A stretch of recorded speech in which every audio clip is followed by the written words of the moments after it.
Friends ಬಿಸಿ expert YouTube ಚಾನಲ್ಗೆ ನಿಮಗೆಲ್ಲರಿಗೂ ಸ್ವಾಗತ. ಸೊ ಫ್ರೆಂಡ್ಸ್, ಇವತ್ತಿನ ವಿಡಿಯೋದಲ್ಲಿ ಏನ್ ಡಿಸ್ಕಸ್ ಮಾಡ್ತೇನೆ ಅಂತೀನಂದ್ರೆ ಅಲ್ಗೋರಿದಮ್ ಮತ್ತು ಫ್ಲೋ ಚಾರ್ಟ್ ಬಗ್ಗೆ ಡಿಸ್ಕಸ್ ಮಾಡ್ತೀನಿ. ಸೊ ಪ್ರೀವಿಯಸ್ ವಿಡಿಯೋಗಳಲ್ಲಿ ಏನ್ ಮಾಡಿದೆ ಅಂದ್ರೆ ಪ್ರೋಗ್ರಾಮ್ಸ್ ಅನ್ನ ಬರೆಯೋದು, ಆ ಪ್ರೋಗ್ರಾಮ್ಸ್ ಯಾವ ರೀತಿ ಟ್ರೇಸಿಂಗ್ ಆಗುತ್ತೆ, ವರ್ಕಿಂಗ್ ಆಗುತ್ತೆ ಅದ್ರ ಬಗ್ಗೆ ಎಲ್ಲ ಡಿಸ್ಕಸ್ ಮಾಡಿದ್ವಿ. ಸೊ ಲಾಸ್ಟ್ ಬಂದ್ಬಿಟ್ಟು ಎಲ್ಲಾ ಪ್ರೋಗ್ರಾಮ್ಸ್ ಕಂಪ್ಲೀಟ್ ಆದ್ವು. ಇವಾಗ ಏನ್ ಮಾಡೋಣ, ಯಾವ ರೀತಿ ಅಲ್ಗೋರಿದಮ್ ಬರಿಬೇಕು ಅನ್ನೋದನ್ನ ನೋಡೋಣ. ಸೊ ನಂಗೆ ಕಮೆಂಟ್ ಬರ್ತಾ ಇತ್ತು, ಯಾವ ರೀತಿ ಅಲ್ಗೋರಿದಮ್ ಬರಿಬೇಕಕ್ಕ, ಯಾವ ರೀತಿ ಫ್ಲೋ ಚಾರ್ಟ್ ಹಾಕ್ಬೇಕು ಅಂತ.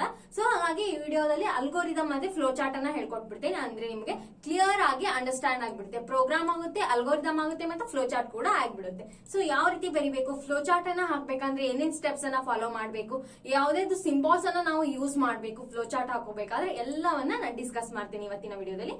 ಸೊ ಲಾಸ್ಟ್ ತನಕ ನೋಡಿ. ನಿಮ್ದು ಲ್ಯಾಬ್ ಎಕ್ಸಾಮ್ ಇದ್ದು ಅಂದ್ರೆ ಅಲ್ಲಿ ಕೂಡ ಲ್ಯಾಬ್ ಎಕ್ಸಾಮ್ ನಲ್ಲಿ ಏನಾಗುತ್ತೆ, ತುಂಬಾನೇ ಹೆಲ್ಪ್ ಆಗುತ್ತೆ. ಫಸ್ಟ್ ಹೇಳ್ಬಿಡ್ತಾರೆ ನಿಮ್ಗೆ, ಅವ್ರು ಪ್ರೋಗ್ರಾಮ್ ಬರೀರಿ, ಅಲ್ಗೋರಿದಮ್ ಬರೀರಿ, ಫ್ಲೋ ಚಾರ್ಟ್ ಬರೀರಿ.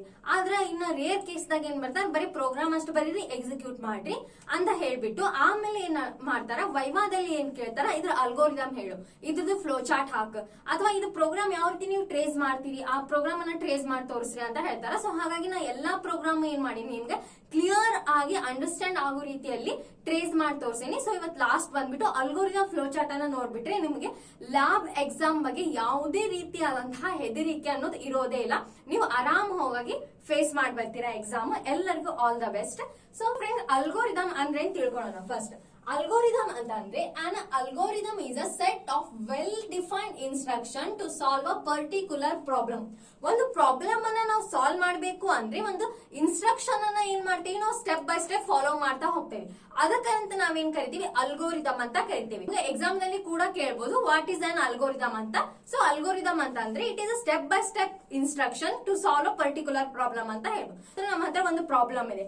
ಫಾರ್ ಎಕ್ಸಾಂಪಲ್, ಈಗ ಎಡಿಷನ್ ಆಫ್ 2 ನಂಬರ್ಸ್ ಒಂದು ಪ್ರಾಬ್ಲಮ್ ಇದೆ. ಆ ಪ್ರಾಬ್ಲಮ್ ಅನ್ನ ನಾವು ಸಾಲ್ವ್ ಮಾಡ್ಬೇಕು ಅಂದ್ರೆ ನಮ್ಮ ಹತ್ರ ಏನೇನ್ ಬೇಕು, ಫಸ್ಟ್ ನಮ್ಗೆ ಏನ್ ಬೇಕು, 2 ವೇರಿಯೇಬಲ್ಸ್ ಬೇಕು.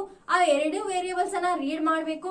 ಅವ್ 2 ವೇರಿಯೇಬಲ್ಸ್ ಅನ್ನ ಆಡ್ ಮಾಡ್ಬೇಕು. ಅದು ಆಡ್ ಮಾಡಿದಂತಹ ರಿಸಲ್ಟ್ ಸಮ್ ದಲ್ಲಿ ನಾವೇನ್ ಮಾಡ್ಬೇಕು, ಸ್ಟೋರ್ ಮಾಡ್ಬೇಕು. ಆ ರೀತಿ ಏನಿದೆ, ಒಂದು ಸ್ಟೆಪ್ ಬೈ ಸ್ಟೆಪ್ ಇನ್ಸ್ಟ್ರಕ್ಷನ್ ಇದೆ ನೋಡಿ, ಅದಕ್ಕೆ ನಾವೇನ್ ಕರಿತೀವಿ, ಅಲ್ಗೋರಿದಮ್ ಅಂತ ಕರಿತೀವಿ. ಸೊ ನೆಕ್ಸ್ಟ್ ಫ್ಲೋ ಚಾರ್ಟ್ ಬಗ್ಗೆ ನೋಡೋಣ. A flow chart is a diagrammatic representation of an algorithm. Flow chart ಅಂದ್ರೆ ಏನು, diagrammatic representation of an algorithm. So ನಾವು ಸಡನ್ ಆಗಿ ಅಲ್ಗೋರಿದಮ್ ನೋಡಿದ್ರೆ ಅಂಡರ್ಸ್ಟ್ಯಾಂಡ್ ಆಗಲ್ಲ, ಬಟ್ ನೀವು ಅದು ಸಡನ್ ಆಗಿ ಏನಾದ್ರೂ ಫ್ಲೋ ಚಾರ್ಟ್ ನೋಡಿದ್ರಿ ಅಂದ್ರೆ ಈ ರೀತಿ ವರ್ಕ್ ಆಗುತ್ತೆ ಅಂತ ಸಡನ್ ಆಗಿ ನಿಮ್ಗೆ ಏನಾಗುತ್ತೆ, ಅಂಡರ್ಸ್ಟ್ಯಾಂಡ್ ಆಗ್ಬಿಡುತ್ತೆ.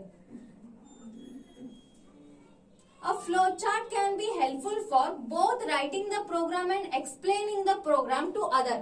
ಇದು ಫ್ಲೋ ಚಾರ್ಟ್ ಎಷ್ಟು ಹೆಲ್ಪ್ ಆಗುತ್ತೆ ಅಂತಂದ್ರೆ, ನೀವು ಸಡನ್ ಆಗಿ ಯಾರಾದ್ರೂ ಕೇಳಿದ್ರು ಯಾವ ರೀತಿ ವರ್ಕ್ ಆಗುತ್ತೆ ಅಂದ್ರೆ ನೀವು ಫ್ಲೋ ಚಾರ್ಟ್ ನೋಡ್ಬಿಟ್ಟು ಈ ರೀತಿ ವರ್ಕ್ ಆಗುತ್ತೆ ಅಂತ ನೀವು ಸಡನ್ ಆಗಿ ಹೇಳ್ಬಿಡ್ತೀರಿ. ಅಷ್ಟು ಇದೇನಾಗುತ್ತೆ, ತುಂಬಾನೇ ಫ್ಲೋ ಚಾರ್ಟ್ ಯೂಸ್ ಆಗುತ್ತೆ ಫ್ರೆಂಡ್ಸ್. ಸೊ ಇವಾಗ ಡಿಫ್ರೆನ್ಸ್ ನೋಡೋಣ.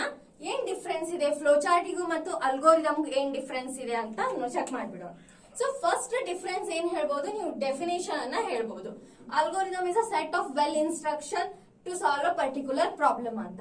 ನೆಕ್ಸ್ಟ್ ಫ್ಲೋ ಚಾರ್ಟ್ ಬಂದ್ರೆ, flow chart is diagrammatical representation of an algorithm ಅಂತ ಹೇಳ್ಬೋದು. ಸೊ ಸೆಕೆಂಡ್ ನೋಡೋಣ, simple English is use to write a algorithm. ನಾವು ಅಲ್ಗೋರಿದಮ್ ಅನ್ನ ಬರಿಬೇಕಂದ್ರೆ ಸಿಂಪಲ್ ಇಂಗ್ಲಿಷ್ ಲ್ಯಾಂಗ್ವೇಜ್ ಅನ್ನ ಯೂಸ್ ಮಾಡಿ ಏನ್ ಬರಿತೀವಿ, ಅಲ್ಗೋರಿದಮ್ ಅನ್ನ ಬರಿತೀವಿ. ಅದೇ ನಾವು ಫ್ಲೋ ಚಾರ್ಟ್ ನಲ್ಲಿ ನೋಡೋದಾದ್ರೆ, standard symbols are use to design the flow chart. ನಾವು ಫ್ಲೋ ಚಾರ್ಟ್ ಅನ್ನ ಹಾಕೋಬೇಕಾದ್ರೆ ಏನ್ ಮಾಡಲ್ಲ, ಇಂಗ್ಲಿಷ್ ಲ್ಯಾಂಗ್ವೇಜ್ ಅನ್ನ ಯೂಸ್ ಮಾಡಲ್ಲ. ಏನ್ ಮಾಡ್ತೀವಿ, ಡೈಗ್ರಾಮೆಟಿಕಲ್ ರಿಪ್ರೆಸೆಂಟೇಷನ್ ಅನ್ನ ಮಾಡ್ತಾ ನಾವೇನ್ ಮಾಡ್ತೀವಿ, ಅದನ್ನ ಫ್ಲೋ ಚಾರ್ಟ್ ಅನ್ನ ಡಿಸೈನ್ ಮಾಡ್ತೀವಿ. Algorithm is a complex to understand. ನಾವೇನ್ ಮಾಡ್ತೀವಿ, ಸಡನ್ ಆಗಿ ಅಲ್ಗೋರಿದಮ್ ಅನ್ನ ನೋಡ್ಬಿಟ್ವಿ ಅಂದ್ರೆ ಸ್ವಲ್ಪ ನಮಗೆ ಕಾಂಪ್ಲೆಕ್ಸ್ ಆಗ್ಬೋದು ಅಂಡರ್ಸ್ಟ್ಯಾಂಡ್ ಮಾಡ್ಕೊಳ್ಳಿಕ್ಕೆ. ಬಟ್ ಅದೇ ಫ್ಲೋ ಚಾರ್ಟ್ ಅನ್ನ ನಾವು ನೋಡಿದ್ರೆ, flow chart is easy to understand. ನೀವು ನೋಡಿದ್ಕೊಳ್ಳೆ ಏನಾಗುತ್ತೆ, ಈ ರೀತಿ ವರ್ಕ್ ಆಗುತ್ತೆ, ಈ ರೀತಿ ಇಲ್ಲ ಅಂತ ನಿಮ್ಗೆ ಸಡನ್ ಆಗಿ ಗೊತ್ತಾಗ್ಬಿಡುತ್ತೆ. Next, very easy to write. Algorithm ಏನ್ ಮಾಡ್ಬೋದು, ನಾವು ಈಸಿ ಟು ರೈಟ್ ಅಂದ್ರೆ ಪ್ರೋಗ್ರಾಮ್ ಬಂತು ಅಂದ್ರೆ ಅದ್ರ ಬಗ್ಗೆ ಲಾಜಿಕ್ ಗೊತ್ತಿತ್ತು ಅಂದ್ರೆ ನಾವು ಈಸಿ ಆಗಿ ಏನ್ ಬರ್ಬೋದು, ಸ್ಟೆಪ್ 1 ಸ್ಟೆಪ್ 2 ಈ ರೀತಿ ಬರ್ತಾ ಹೋಗ್ಬೋದು. ಯಾವ ರೀತಿ ಬರಿಬೇಕು ಅನ್ನೋದನ್ನ ನೆಕ್ಸ್ಟ್ ಹೇಳ್ತೀನಿ. ಸೊ ಟೈಮ್ ಕನ್ಸ್ಯೂಮಿಂಗ್ ಅಂದ್ರೆ ಫ್ಲೋ ಚಾರ್ಟ್ ದಲ್ಲಿ ಏನಾಗುತ್ತೆ, ಟೈಮ್ ಕನ್ಸ್ಯೂಮ್ ಆಗುತ್ತೆ. ಯಾಕಂದ್ರೆ ನಾವು ಡೈಗ್ರಾಮೆಟಿಕಲ್ ರಿಪ್ರೆಸೆಂಟೇಷನ್ ಮಾಡಬೇಕಾದ್ರೆ ಈ ರೀತಿ ಡಯಾಗ್ರಾಮ್ಸ್ ಅನ್ನ ಹಾಕ್ಬಿಟ್ಟು ಅದರಲ್ಲಿ ಬರಿಬೇಕಾಗಿರುತ್ತೆ. ಹಾಗಾಗಿ ಸ್ವಲ್ಪ ಟೈಮ್ ಕನ್ಸ್ಯೂಮಿಂಗ್ ಆಗುತ್ತೆ. ನೆಕ್ಸ್ಟ್, ಈಸಿ ಟು ಮಾಡಿಫೈ ಅಲ್ಗೋರಿದಮ್ದಲ್ಲಿ ಏನಾದ್ರೂ ನಾವು ಬರಿಬೇಕಾದ್ರೂ ಏನು ತಪ್ಪಾಯ್ತು ಅಂದ್ರೆ ನಾವೇನ್ ಮಾಡ್ಬೋದು, ಸ್ಕ್ರಾಚ್ ಹಾಕಿ ನೆಕ್ಸ್ಟ್ ಬರಿಬಹುದು, ಅಥವಾ ನೆಕ್ಸ್ಟ್ ಲೈನ್ ದಲ್ಲಿ ಸ್ಕ್ರಾಚ್ ಹಾಕಿ ನಮ್ದು ಏನ್ ಬರಿಬೇಕು ಇರುತ್ತೆ ಅದನ್ನ ಬರೆದ್ ಬಿಡ್ತೇವೆ. ಅದೇ ಫ್ಲೋ ಚಾರ್ಟ್ ದಲ್ಲಿ ಅದು ಏನು ಎಲ್ಲಾ ಫ್ಲೋ ಚಾರ್ಟ್ ಹಾಕಿ ಏನಾದ್ರೂ ನಮ್ಗೆ ನಡ್ಬರ್ಕಿಂತಲ್ಲಿ ಒಂದ್ ಏನಾದ್ರೂ ಅಸೈನ್ ಮಾಡ್ಬೇಕು ಇತ್ತು ಅಂದ್ರೆ ಇವಾಗ ಕೆಳಗಲ್ದೆಲ್ಲ ಅಳಗಿಸ್ಬೇಕು ಅಥವಾ ಇದನ್ನೇ ಕಾಟ್ ಹಾಕಿ ಮತ್ತೆ ಹಾಕೊಂಡ್ ಕೊಡ್ಬೇಕು. ಅದಕ್ಕೆ ಏನಾಗುತ್ತೆ, ಟೈಮ್ ತುಂಬಾನೇ ಹೋಗುತ್ತೆ friends. So difficult to modify, ಏನಾದ್ರೂ ಮಾಡಿಫೈ ಮಾಡಕ್ಕೆ ಏನಾಗುತ್ತೆ, ಸ್ವಲ್ಪ ಡಿಫಿಕಲ್ಟ್ ಆಗುತ್ತೆ. ಅದನ್ನ ಬಿಟ್ರೆ ಫ್ಲೋ ಚಾರ್ಟ್ ಮತ್ತೆ ಅಲ್ಗೋರಿದಮ್ ಅಲ್ಲಿ ಇಷ್ಟು ಡಿಫ್ರೆನ್ಸ್ ಅಂತ ಹೇಳ್ಬೋದು. ಇವಾಗ ನಿಮಗೆ ಗೊತ್ತಾಯ್ತು ಅನ್ಕೊಂತೀನಿ ಅಲ್ಗೋರಿದಮ್ ಅಂದ್ರೆ ಏನು, ಫ್ಲೋ ಚಾರ್ಟ್ ಅಂದ್ರೆ ಏನು, ಅಲ್ಗೋರಿದಮ್ಗೆ ಮತ್ತೆ ಫ್ಲೋ ಚಾರ್ಟ್ ಏನ್ ಡಿಫ್ರೆನ್ಸ್ ಅಂತ ಗೊತ್ತಾಯ್ತು. ಸೊ ಇವಾಗ ನೋಡೋಣ, ಫ್ಲೋ ಚಾರ್ಟ್ ಅನ್ನ ಹಾಕ್ಬೇಕು ಅಂದ್ರೆ ಏನೇನ್ ನಾವು ಸ್ಟೆಪ್ಸ್ ಅನ್ನ ಫಾಲೋ ಮಾಡ್ಬೇಕು. ಇದು ಕೂಡ ಅಲ್ಗೋರಿದಮ್ ಅಂತ ಹೇಳ್ಬೋದು. ಯಾಕಂದ್ರೆ ಅಲ್ಗೋರಿದಮ್ ಅಂದ್ರೆ ಏನಂತ ಹೇಳ್ತೇನೆ, ಸೆಟ್ ಆಫ್ ದ ಇನ್ಸ್ಟ್ರಕ್ಷನ್ ಅಂತ ಹೇಳಿದೆ. ಸೊ ಇದು ಕೂಡ ನಾವು ಅಲ್ಗೋರಿದಮ್ ಅಂತ ಹೇಳ್ಬೋದು. ಇವಾಗ ನೋಡೋಣ, ಸಿಂಬಾಲು, ಅದ್ರ ಪರ್ಪೋಸ್, ಡಿಸ್ಕ್ರಿಪ್ಷನ್. ಅಂದ್ರೆ ನಾವು ಯಾವ್ದಾದಕ್ಕ ಸಿಂಬಾಲ್ ಅನ್ನ ಯೂಸ್ ಮಾಡ್ತೀವಿ, ಯಾವ್ದಕ್ಕ ಯೂಸ್ ಮಾಡ್ತೀವಿ ಅನ್ನೋದನ್ನ ನೋಡೋಣ. ಸೊ ಫಸ್ಟ್ ಲೈನ್ ಅನ್ನ ಹಾಕಿದ್ವಿ, ಫ್ಲೋ ಆಫ್ ದ ಲೈನ್. ಈ ರೀತಿ ಲೈನ್ ಹಾಕ್ತೇವಲ್ಲ, ಈ ರೀತಿ ಫ್ಲೋ ಆಗಾಕುಂತೈತಿ ಅಂತ ತೋರಿಸ್ಲಿಕ್ಕೆ ಏನ್ ಮಾಡ್ತೀವಿ, ಈ ರೀತಿ ನಾವು ಹಾಕ್ತೀವಿ. ಸೊ ಡಿಸ್ಕ್ರಿಪ್ಷನ್ ಏನಿದೆ, indicates the flow of the logic by connecting the symbols. ಏನಾಗುತ್ತೆ, ಲಾಜಿಕ್ ಅನ್ನ ನಾವು ಡೈರೆಕ್ಷನ್ ತೋರಿಸ್ಬೇಕು ಅಂದಾಗ ಈ ರೀತಿ ಸಿಂಬಾಲ್ ಅನ್ನ ಯೂಸ್ ಮಾಡ್ತೀವಿ. ನೆಕ್ಸ್ಟ್ ಏನಕ್ಕೆ ಯೂಸ್ ಮಾಡ್ತೀವಿ, ಸಿಂಬಾಲ್ ಟರ್ಮಿನಲ್ ಯೂಸ್ ಮಾಡ್ತೇವೆ. ಅಂದ್ರೆ ಫಸ್ಟ್ ಸ್ಟಾರ್ಟ್ ಮಾಡ್ಲಿಕ್ಕೆ ಮತ್ತೆ ಲಾಸ್ಟ್ ಸ್ಟಾಪ್ ಮಾಡ್ಲಿಕ್ಕೆ ಏನ್ ಯೂಸ್ ಮಾಡ್ತೇವೆ, ಈ ಸಿಂಬಾಲ್ ಅನ್ನ ಯೂಸ್ ಮಾಡ್ತೀವಿ. Represent the start and end of the flow chart. ಏನ್ ರೀಪ್ರೆಸೆಂಟ್ ಮಾಡ್ಲಿಕ್ಕೆ, ಸ್ಟಾರ್ಟ್ ಇಲ್ಲಿ ಆಗ್ತಾ ಇದೆ, ಸ್ಟಾಪ್ ಇಲ್ಲಿ ಆಗ್ತಾ ಇದೆ ಅಂತ ರೀಪ್ರೆಸೆಂಟ್ ಮಾಡ್ಲಿಕ್ಕೆ ನಾವೇನ್ ಮಾಡ್ತೀವಿ, ಈ ಸಿಂಬಾಲ್ ಅನ್ನ ಯೂಸ್ ಮಾಡ್ತೀವಿ. ನೆಕ್ಸ್ಟ್ ಬಂದ್ಬಿಟ್ಟು ಈ ಸಿಂಬಾಲ್ ನ ಇದಕ್ಕೆ ಯೂಸ್ ಮಾಡ್ತೀವಿ ಅಂದ್ರೆ ಇನ್ಪುಟ್ ಮತ್ತೆ ಔಟ್ಪುಟ್ ಅನ್ನ ತೋರಿಸ್ಲಿಕ್ಕೆ ನಾವು ಯೂಸ್ ಮಾಡ್ತೇವೆ. Used for input and output operation. ಏನ್ ಇನ್ಪುಟ್ ಆಪರೇಷನ್ ಆಗಂತೈತಿ, ಏನ್ ಔಟ್ಪುಟ್ ಆಪರೇಷನ್ ಆಗಂತೈತಿ ಅಂತ ತೋರಿಸ್ಲಿಕ್ಕೆ ನಾವೇನು ಈ ಸಿಂಬಾಲ್ ಅನ್ನ ಯೂಸ್ ಮಾಡ್ತೀವಿ. ನೆಕ್ಸ್ಟ್ ಈ ಸಿಂಬಾಲ್ ಇದಕ್ಕೆ ಯೂಸ್ ಮಾಡ್ತೀವಿ, ಪ್ರೊಸೆಸಿಂಗ್. ಅಂದ್ರೆ use for arithmetic operation and data manipulation. ಏನಾದ್ರೂ ಅರ್ಥಮೆಟಿಕ್ ಆಪರೇಷನ್ ಇತ್ತು ಅಂದ್ರೆ ಅವಾಗ ಏನ್ ಯೂಸ್ ಮಾಡ್ತೀವಿ, ಈ ಸಿಂಬಾಲ್ ಅನ್ನ ಯೂಸ್ ಮಾಡ್ತೀವಿ. ಈ ಸಿಂಬಾಲ್ ಅನ್ನ ಎದಕ್ಕೆ ಯೂಸ್ ಮಾಡ್ತೀವಿ ಅಂದ್ರೆ ಡಿಸಿಷನ್ ಹೇಳಿಕೆ ಯೂಸ್ ಮಾಡ್ತೀವಿ. ಅಂದ್ರೆ used for decision making between 2 or more alternatives. ಅಂದ್ರೆ ಇವಾಗ ಲೆಸ್ ದೆನ್, ಗ್ರೇಟರ್ ದೆನ್. ಈಗ ಫಾರ್ ಎಕ್ಸಾಂಪಲ್ ಒಂದು ಪ್ರೋಗ್ರಾಮ್ ತಗೊಂಡ್ರೆ, program to even or odd ಹಿಂಗ್ ಚೆಕ್ ಮಾಡ್ಬೇಕಂದ್ರೆ ನಾವೇನ್ ಕಂಡೀಷನ್ ಹಾಕ್ತೇವೆ ನೋಡಿ, ಆ ಕಂಡೀಷನ್ ಎಲ್ಲ ಹಾಕ್ತೇವೆ, ಈ ಸಿಂಬಾಲ್ ಒಳಗಡೆ ಆ ಕಂಡೀಷನ್ ನ ಹಾಕ್ತೇವೆ, ಅವಾಗ ನಮ್ ಇದು ಯೂಸ್ ಆಗುತ್ತೆ. ನೆಕ್ಸ್ಟ್ ಈ ಸಿಂಬಾಲ್ ಬಹಳ ರೇರ್ ಆಗಿ ಯೂಸ್ ಆಗುತ್ತೆ. ಇವು ಮೇಲಿರುವಂತಹ ಏನ್ ಸಿಂಬಾಲ್ಸ್ ತುಂಬಾನೇ ಯೂಸ್ ಆಗುತ್ತೆ, ಆದ್ರೆ ಬಟ್ ಇದು ಸ್ವಲ್ಪ rare. Pre defined process and function ದಲ್ಲಿ ಮಾತ್ರ ಯೂಸ್ ಮಾಡ್ತೀವಿ. Represent the group of the statement performing one processing task. ಎಲ್ಲಿ ಯೂಸ್ ಮಾಡ್ತೇವೆ ಅಂದ್ರೆ ರೀಪ್ರೆಸೆಂಟ್ ಮಾಡ್ತಿರ್ತೀವಿ ನಾವು ಗ್ರೂಪ್ ಆಫ್ ದ ಸ್ಟೇಟ್ಮೆಂಟ್ಸ್ ಇದ್ದಾಗ ಏನ್ ಮಾಡ್ತೀವಿ, ಈ ಸಿಂಬಾಲ್ ಅನ್ನ ಯೂಸ್ ಮಾಡ್ತೀವಿ. ಸೊ ಇದು ತುಂಬಾನೇ ಇಂಪಾರ್ಟೆಂಟ್ ಅಂತ ಹೇಳ್ಬೋದು. ನೆಕ್ಸ್ಟ್ ಇವಾಗ ನೋಡೋಣ, C program to calculate sum of 2 numbers. ಒಂದು ಎಕ್ಸಾಂಪಲ್ ಅನ್ನ ತಗೊಂಡಿನಿ, ಸಿ ಪ್ರೋಗ್ರಾಮ್ ದಲ್ಲಿ ಯಾವುದು ಕ್ಯಾಲ್ಕುಲೇಟ್ ಮಾಡೋಣ, ಸಮ್ ಆಫ್ 2 ನಂಬರ್. ಅದ್ರ ಪ್ರೋಗ್ರಾಮ್ ಯಾವ ರೀತಿ ಬರುತ್ತೆ, ಅದ್ರ ಅಲ್ಗೋರಿದಮ್ ಯಾವ ರೀತಿ ಬರುತ್ತೆ, ಹಾಗೆ ಅದ್ರ ಫ್ಲೋ ಚಾರ್ಟ್ ಯಾವ ರೀತಿ ಬರುತ್ತೆ ಅನ್ನೋದನ್ನ ಡಿಸ್ಕಸ್ ಮಾಡೋಣ. ಸೊ ಫಸ್ಟ್ ನೋಡೋಣ ಪ್ರೋಗ್ರಾಮ್ ದಲ್ಲಿ ನಾವು ಫಸ್ಟ್ ಏನ್ ಬರ್ತೀವಿ ಅಂತ ಹೇಳಿದ ಎಲ್ಲಾ ಪ್ರೋಗ್ರಾಮ್ಸ್ ಅಲ್ಲಿ ಕೂಡ ಹೇಳ್ತಾ ಬಂದೀನಿ. ಫಸ್ಟ್ ನಾವೇನ್ ಬರ್ತೀವಿ, ಹೆಡರ್ ಫೈಲ್ ಅನ್ನ ಬರಿತೇವಿ, #include stdio.h ಅಂದ್ರೆ standard input output header file. Next int main, ಇಲ್ಲಿಂದ ಏನಾಗುತ್ತೆ, ನಮ್ ಪ್ರೋಗ್ರಾಮ್ ಎಕ್ಸಿಕ್ಯೂಟ್ ಆಗ್ಲಿಕ್ಕೆ ಸ್ಟಾರ್ಟ್ ಆಗುತ್ತೆ. Next int num1 num2 sum. ಇನ್ನು 3 ವೇರಿಯಬಲ್ ನ ತಗೊಂಡೆ, ಅದಕ್ಕೆ num1 num2 sum. num1 ಮತ್ತೆ num2 ನ ಆಡ್ ಮಾಡಿ ಬಂದಂತ ರಿಸಲ್ಟ್ ಅನ್ನ ಸಮ್ ದಲ್ಲಿ ಸ್ಟೋರ್ ಮಾಡ್ಬೇಕು. ಹಾಗಾಗಿ 3 ವೇರಿಯಬಲ್ಸ್ ಅನ್ನ ತಗೊಂಡೆ. ನೆಕ್ಸ್ಟ್ ಪ್ರಿಂಟ್ ಮಾಡೋಣ, ಎಂಟರ್ 2 ನಂಬರ್ಸ್. ಯೂಸರ್ ಕಡೆಯಿಂದ ಏನ್ ಮಾಡೋಣ, ನಂಬರ್ಸ್ ಅನ್ನ ರೀಡ್ ಮಾಡೋಣ, 2 ನಂಬರ್ಸ್ ಅನ್ನ ಎಂಟರ್ ಮಾಡ್ರಿ ಅಂತ. ನೆಕ್ಸ್ಟ್ ಅದನ್ನ ಸ್ಕ್ಯಾನ್ ಮಾಡೋಣ, %d ಅದಕ್ಕೆ 2% ತಗೊಂಡೆ, ಇಲ್ಲಿ ಎಷ್ಟು ಅದಾವ, 2 ನಮ್ ವ್ಯಾಲ್ಯೂ ತಗೊಂಡಿವಿ, ಹಾಗಾಗಿ 2% ಆಂಪರ್ಸೆಂಟ್ ಆಫ್ num1 num2 ಏನ್ ಯೂಸರ್ ಕೊಡ್ತಾರ ನೋಡಿ ವ್ಯಾಲ್ಯೂ, ಅದು ಇಲ್ಲಿ ಬಂದು ಸ್ಟೋರ್ ಆಗುತ್ತೆ. Next sum is equals to num1 plus num2 ಅಂದ್ರೆ num1 ದಲ್ಲಿರುವಂತಹ ವ್ಯಾಲ್ಯೂ ಮತ್ತೆ num2 ದಲ್ಲಿರುವಂತಹ ವ್ಯಾಲ್ಯೂ, ಎರಡೂ ವ್ಯಾಲ್ಯೂನ ನಾವು ಆಡ್ ಮಾಡಿ ಸಮ್ ದಲ್ಲಿ ಏನ್ ಮಾಡೋಣ, ಸ್ಟೋರ್ ಮಾಡೋಣ, ಪ್ರಿಂಟ್ ಮಾಡೋಣ, ಎಷ್ಟು ಬಂತು ಅನ್ನೋದನ್ನ ಪ್ರಿಂಟ್ ಮಾಡಿಸೋಣ.